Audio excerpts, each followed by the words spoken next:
Hello and welcome to the game War Thunder, which we're going to be using today to explore the geology of the very southeast of England, around the area of Kent, around the Channel coast. And we're going to be exploring it today with the aid of this, a Hawker Siddeley Harrier GR1 jump jet.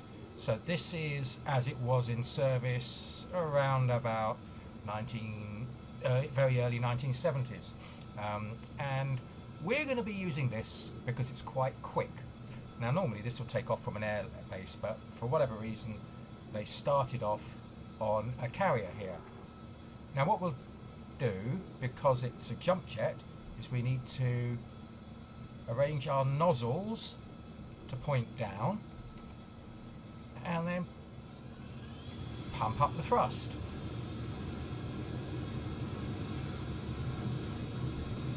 Now all we need to do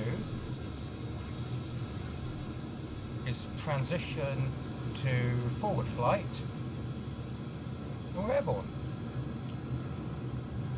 So first thing we're going to do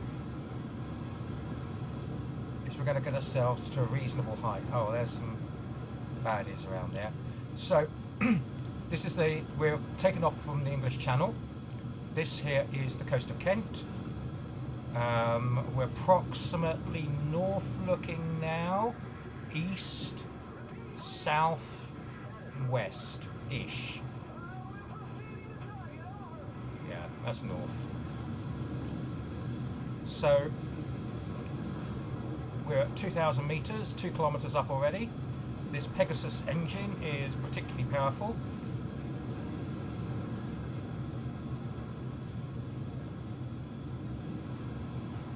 And we get up and we can start seeing some of the geography of the area. Now, as you can see, it's fairly flat. The terrain is primarily based on its Cretaceous and younger sediments here.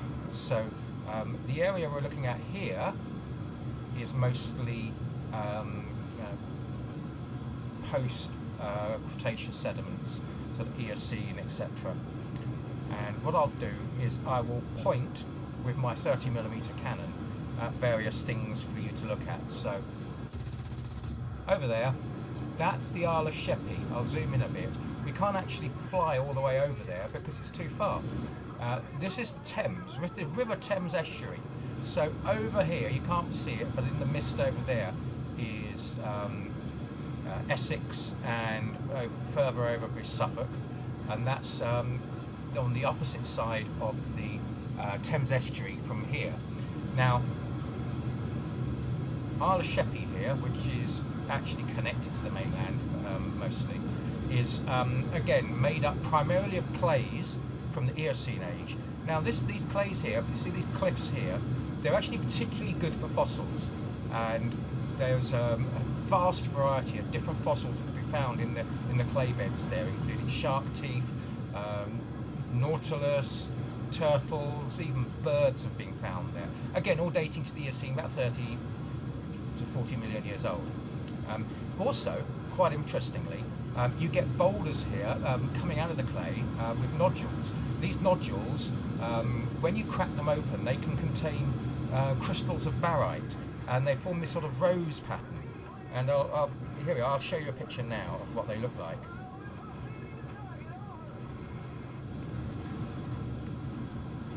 So we're now on the north coast of Kent. Down here we've got Whitstable and the other coastal towns, Margate, etc. along here.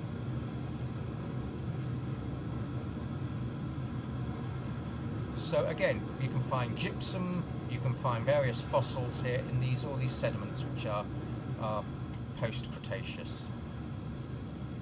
On the top of them, there are actually Pleistocene gravels, and you can find stuff dating back to the Ice Age there, and you can find even evidence of early man in some of the shaped tools that are found along the coast here quite frequently.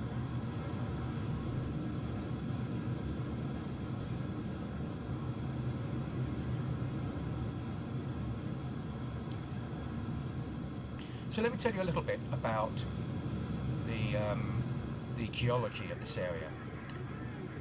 Now, essentially, the southeast of England, the biggest geological feature south of London is an area called the Weald, and this is like the tail end of the Weald. Now, the Weald was a massive anticline that was created during the time of the Alps orogeny. So when the Alpine movements, which are of course formed by the collision of the African plate into the European plate, when they happened, this was like the final ripple in that momentous mountain building activity, was to bend into an anticline the Cretaceous and earlier sediments that formed what would have been then, I guess, the seabed around here. And they were pushed up and into a dome. And what's happened is the inside of the dome was eroded away. So you have two sets of peaks, the North Downs and the South Downs, where you have the harder chalk, which is overlaying softer clays. And you get these ridges, which are called the Downs. And can we see them? Yes, we probably can. So they basically go east-west. So that's probably one there. That's probably the South Downs there. Oh, no, that would be the North Downs. The North Downs go all the way up to South London, almost. Places like Kenley, Purley, almost, Coulston, almost on the tip of the South Downs, the North Downs, sorry. So then we have the chalk. Now, we talked about the chalk. The chalk is the famous rock for the southeast of England. And at one point, chalk deposits, which were Cretaceous in age, overlaid much of the United Kingdom. And there's remnants of chalk up in Scotland. There's a lot of it going all the way up the coast to almost Scotland. You get chalk in places. But the chalk everybody knows about is the famous White Cliffs of Dover. And I'm going to show you those in a second. First of all, I'm just going to shoot down this jet. So this is a MiG-15, which is a Soviet jet from the 1950s. And with any luck, I can turn on my missile seeker.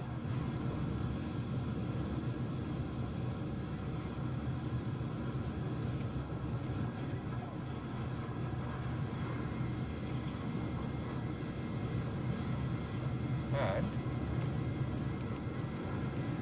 come on.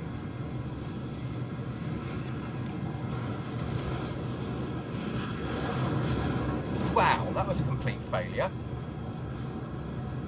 Yeah, that was me struggling with the buttons because I reconfigured the keyboard controls, and for some reason some of them have got reset, which is a bit of a pain. So come on, let's shoot down this MiG.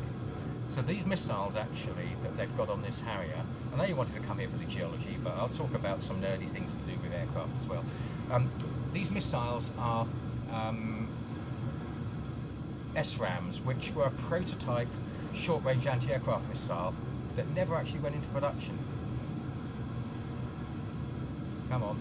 But they're modelled, they're these early 1970s missiles, which meant you could only fire them from the rear because they were heat seekers. There we go. Bye-bye, MiG.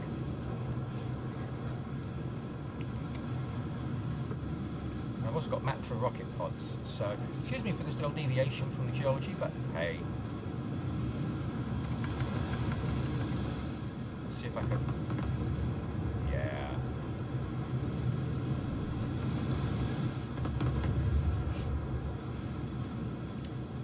Yeah, so that it destroyed the anti-aircraft vehicle very, very easily, but the main battle tank is a little tougher.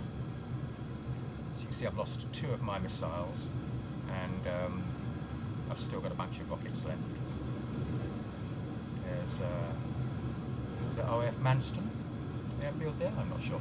Right, okay, so come down south. We'll fly down the coast. Let's have a look at the map. So that's Ramsgate there. We're going towards Sandwich, and the big town here is Deal, which we'll be flying over shortly. And we're flying now at this is not a supersonic aircraft. We're flying at Mach 0.91, which is probably close to the maximum speed in level flight at this altitude for this plane. This is the town of Deal, I believe. Coming over to Deal, let me just check the map. It's being a bit slow. Deal or no deal? Deal! Right. And here we go and see the start of the chalk cliffs. Now this is what everybody recognises. And also you can see over there, ignore the little graphical glitch there, the coast of France. And again, the chalk cliffs are apparent on France as well. Now it's about, I don't know, 45 kilometres, something like that, between here and France. But yeah, here are the chalk cliffs. So chalk is a variety of limestone.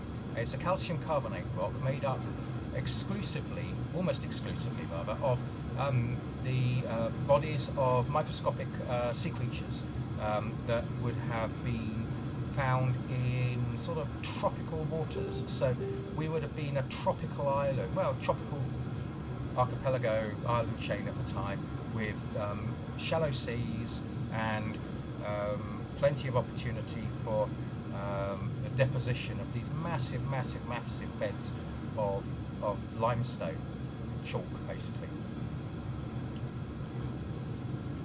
And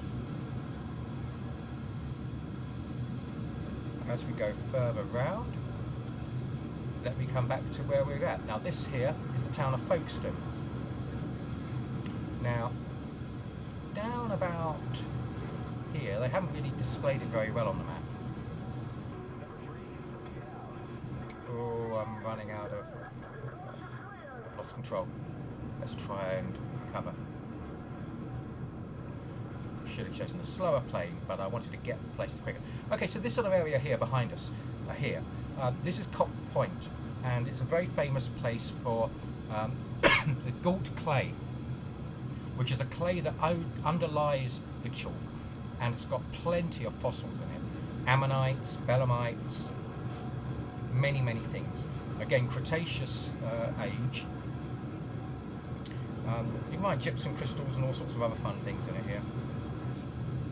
But yeah, basically here is where it's a great place to go fossil collecting. Now, there's actually a big port here, which they haven't modelled here, and there's a car park down here, and you can walk along here and do all sorts of collecting, great fun. Now then, here we get to the chalk, and we're going towards Dover. We're going now along the coast of Dover.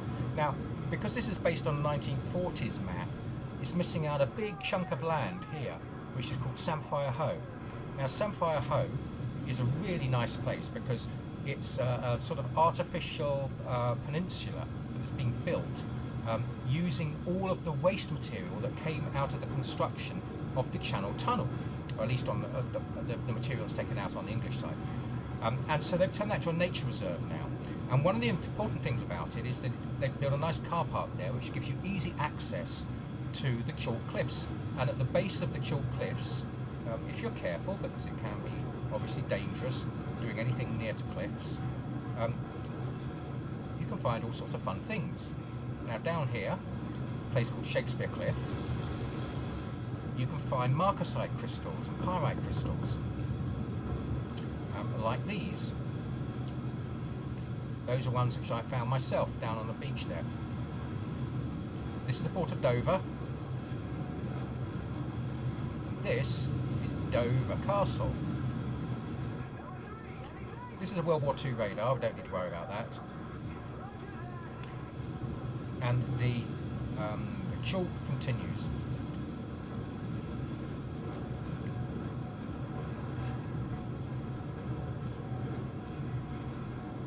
So, final things to show before I try and land this plane, which is easier said than done, is that, again, Folkestone, plenty of gypsum crystals to be found around there as well. This land here, you see it sticking out here, this is all gravel, Pleistocene gravel, which has been a massive gravel deposit there. Now on the end here, there's a nuclear power station that's being built here, obviously not on this map, and we don't want to get too close to a nuclear power station with an armed Harrier, that would probably not be wise. And of course, because we've got chalk, because we've got clays here, and because of the temperate climate, it's rich agricultural land, and you can see plenty of fields, forests, woods, little villages. There's even some vineyards in Kent, one or two. And it is known as the Garden of England.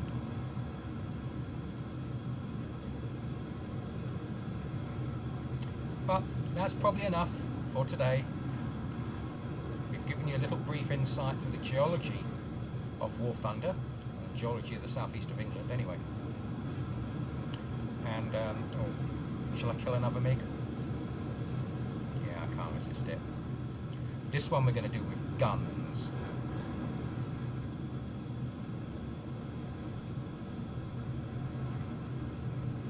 Rivers here, you see beautiful meandering rivers.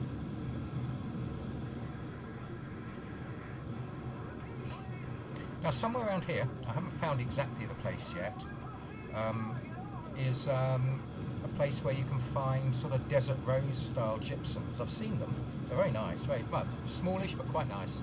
But I've not yet found the exact place. It's possible that they're no longer there.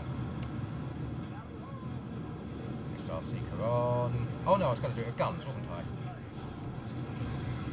Oh, too late.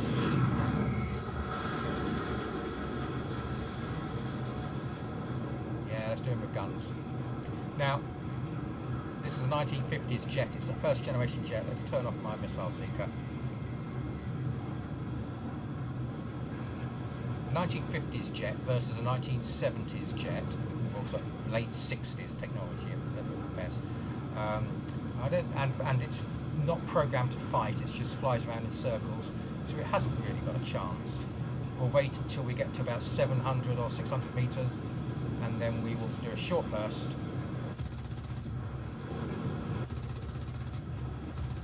Oh, not very good. Okay, I've got him.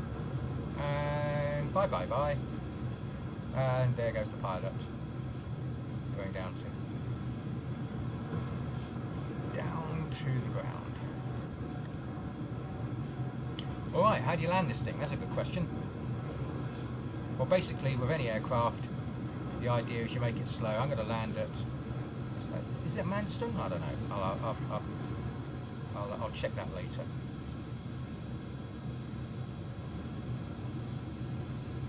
Now, I could land vertically, but I'm not going to do that right now.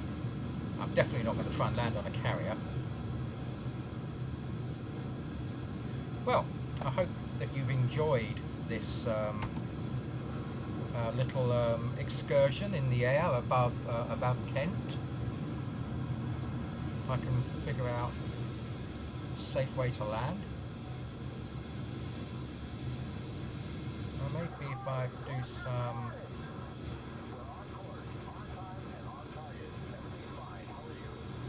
vectoring. Gear down. Look at my speed. I'm going way too fast at the moment. I've got my air brake out.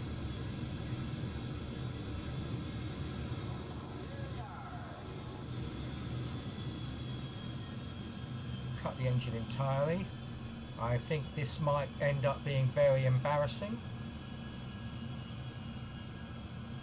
Oh, I don't know. It's not too bad. Whee! Brake! I managed to do it without breaking anything this time. That's quite impressive. And there we go. And this ends today's little excursion. Thank you for taking part.